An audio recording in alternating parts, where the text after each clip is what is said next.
Ed, as you look ahead at the election and these COVID trends, are there any safe havens that you're focused on right now?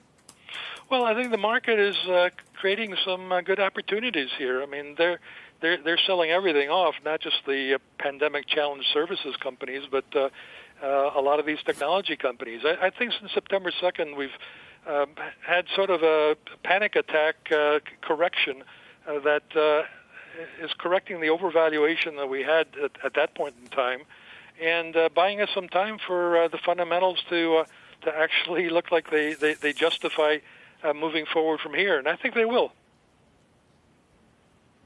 Kirk, if you can agree on the magnitude of the recovery over time, but maybe not the timing of it. I mean, these phase 3 trials moving along a little bit more slowly than some thought. Obviously, stimulus is disappointed. I mean, is at least Q4 at risk, at least from on a GDP standpoint? Are we not going to get the 4 or 5 that we were thinking in the summer?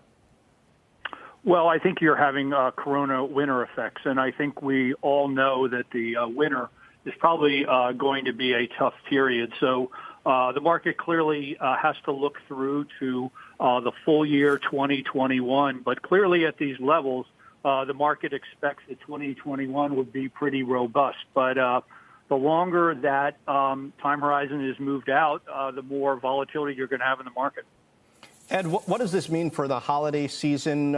Recent projections out are showing that online buying and that activity is going to be at unprecedented levels.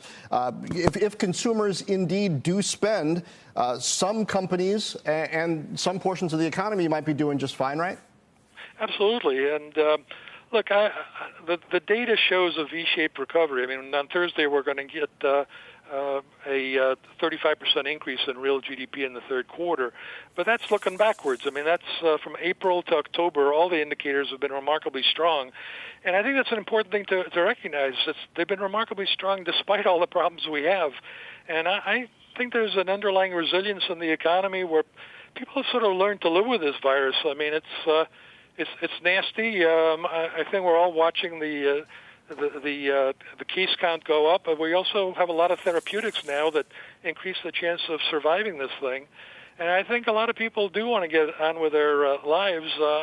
I do think that wearing masks does give favorable outcomes, and I think we're going to see that the economy weathers this latest wave, and as long as we don't lock the whole thing down, which I don't think we will. Shepard Smith here. Thanks for watching CNBC on YouTube.